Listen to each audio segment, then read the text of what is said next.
everybody! Welcome back to my channel. If you haven't been here before, my name is Debbie and I read a lot of books. Today's book is Magitech Soars in the exceptional Sophia Beaufont series. I am reading this on Kindle, so it's off Amazon Prime. Yeah, according to my app, because I've just started book 7, I am on page 1541 of 3136. I am 49% of the way through. This is books 1 to 12. So, the blurb for Magitech Soars.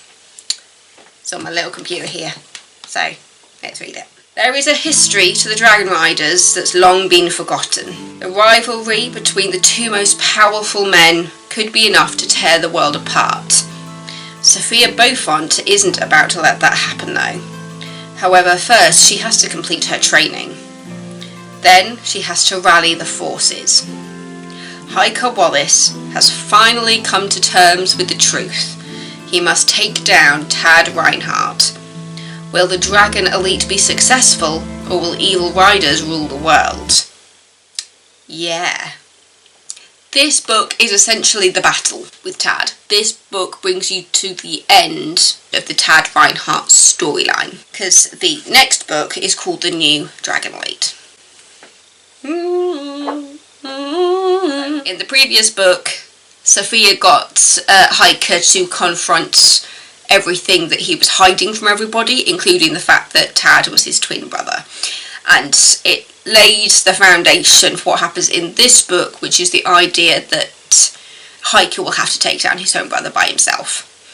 In this book, when the battle actually happens, he does allow Sophia to do something in the final battle, which just gives Hiker an edge over Tad. Is it a spoiler to say that they take down Tad when the next book is called The New Dragon Elite? As I said in the previous one, it feels like it's becoming more obvious that Sophia does have feelings for somebody within the elite. It is mentioned that she appears to be having dreams about somebody. It's never explicitly stated who she's dreaming about. Yeah, that relationship with Wilder, it does seem like something's about to happen there. She refers to them all as her family, but it feels like that relationship with Wilder might be going slightly further than that. It's interesting how Mama Jamba, Mother Nature, and Hiker are seen as like the parents of this dysfunctional family. I think it's not just Sophia that seems to refer to them as kind of like the mum and dad of the castle. I love Mama Jamba. The character of Mother Nature as like a 60s, 70s inspired person. I just love her. I just love her so much. She is so good. This book also gives you a little bit, not much information, but it gives you a little bit more information about Quiet, the groundskeeper. Because throughout all the other books, Sophia has been watching Quiet. You don't know his real name because everybody just refers to him as Quiet because he is so quiet. When he talks, people can't really understand him. Though Ainsley always seems to know exactly what he's saying, but it seems that you can only hear him if Quiet wants you to hear him. But you realise that he has been doing stuff in the background this whole time. Was it in this book or was it in the previous book when you find out that some of the eggs that they rescued from Tad's facility in book 2 or 3, they have all gone bad. And Mama Jamba says there was a plan and it has gone sideways, basically. And those eggs were supposed to be kind of the hint of the future of the elite. And without them, it seems that there will be no more. What I thought was really cool about this part of the story is that when you think about the fact that Sophia is the first woman, she is the first female member of the Dragon Elite. The first male dragon rider was given 1,000 dragon eggs. So the moment when Mama Jamba makes a point of saying that, it starts to click where this might be going next. Especially considering the fact that the next book is called The New Dragon Elite. So basically, if the first male dragon rider got 1,000 eggs, let's just say that the first female dragon rider would get 1,000 eggs. The moment when they go into the cave and see the eggs was such a yes moment. And the fact that Mama Jamba says it's only fair that the first female dragon rider gets 1,000 eggs just like the first male dragon rider did. And it's just like, this is just paving the way completely for a brand new storyline in regards to the new elite. So it was coming to the end of a section and a story with Hiker confronting his twin brother. In the battle, I was completely hooked to my book. I was completely hooked to my phone, which I read the majority of it on. And because Hiker thought in that first battle with his brother that he killed Tad's dragon, and everybody was really confused as to how Tad continued to be living, because it was thought that when that connection is severed between a dragon and its rider, that both of them would die relatively quickly of each other. So when Hiker killed Tad's dragon, he thought that his brother would be not very far behind. But obviously Tad didn't die, and he seems to be getting stronger. So the moment in the battle when you see Tad, and then you realise what he's been doing this whole time with all the other dragons and all the other dragon eggs, it was a bit of an oh my god, is this actually happening moment, because you realise that Tad's dragon didn't die, and he has managed to keep his dragon going with Magitech, because his dragon is presented as half dragon, half Magitech. Like, there's mechanical wings and stuff, and you get this image of like half dragon, half technology. If this was turned into a film or a series, the moment of seeing Tad's dragon would be such an epic moment. It really would. The image I had in my head, I don't think anything can compare, but at the same time, when I saw the Harry Potter movies, so much of what was done fit the images that I had in my mind.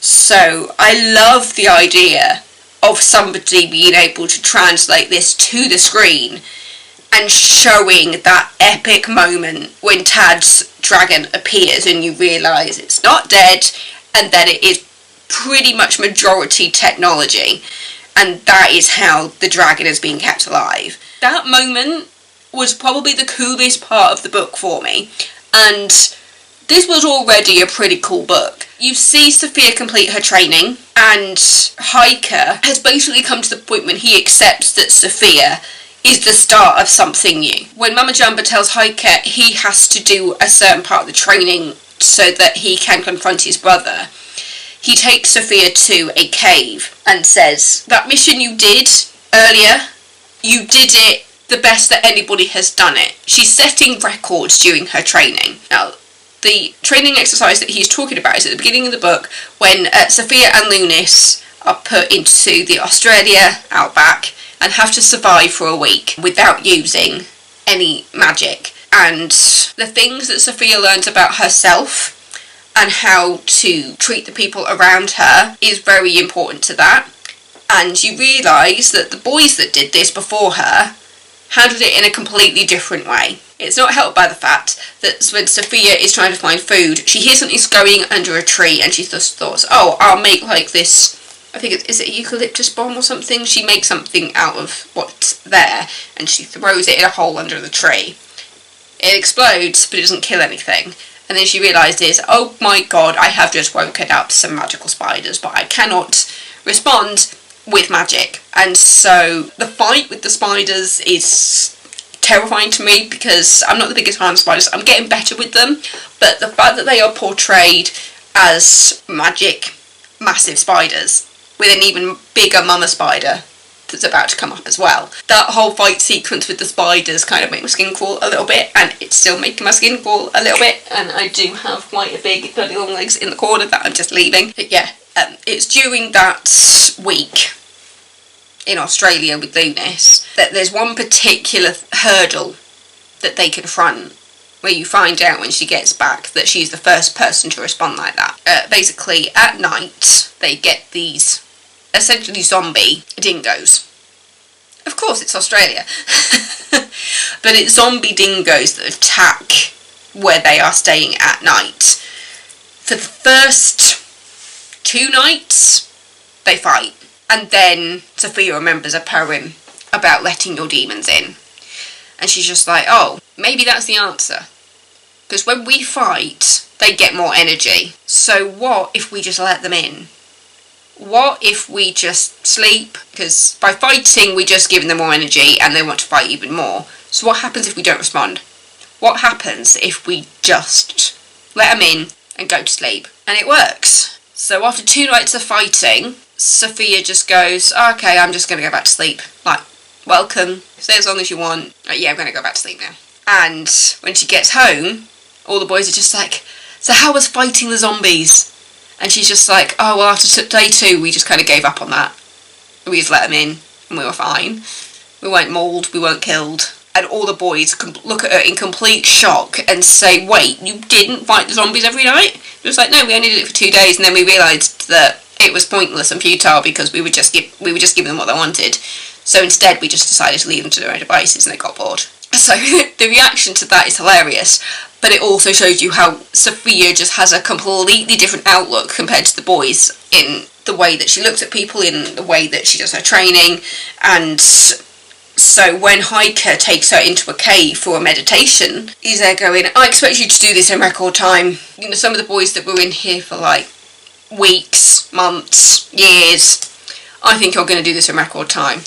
She goes in, at first, I think it's quite common with meditations where at first, just everything just goes on in your mind as you try to clear it, and all sorts of things happen, and then eventually you get to the point when you clear your mind and you just let the silence in, and then that clears your mind and helps you to tap in with that inner voice that you need to listen to. Not all the noise. It lets you just concentrate on your breathing and what you need to do. When that happens for Sophia, and she at first is trying to battle away all the demons, she's just like, I just need to breathe, I just need to calm, I need to centre, and then what I need to know will come to me. When it comes to her and she gets out of the cave, Hiker has already learned what he needs to learn about himself, which is actually part of what he needed to learn about Sophia as well. He comes out and says, you've set a new record.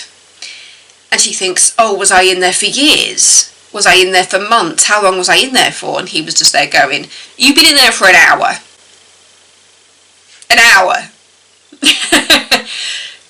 She was at such peace with herself that it felt like she'd been in there for a lot longer than an hour. But ultimately, it had only taken her an hour inside that cave to become one with herself and learn what she needed to learn in order to pass her training. It just tells you how important Sophia is in this role as the first female dragon rider and where it's going to go next. She is the start of a new dragon elite.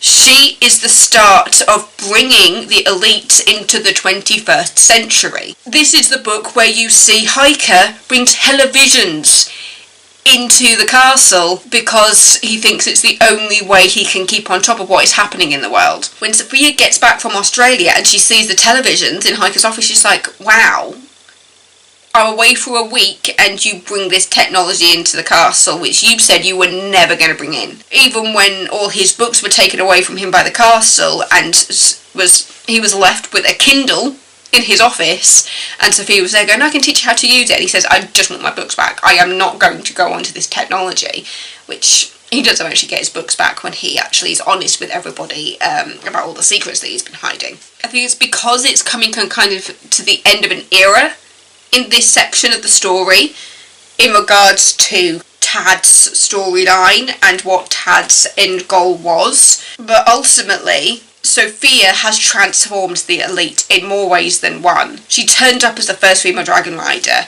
She introduced them to technology. Even though they were like trying to stop it from happening, she was just there going, but you're in the 21st century and you are going to need this information at some point. She has started things which is obviously going to have a knock-on effect for the other books and the rest of the storyline.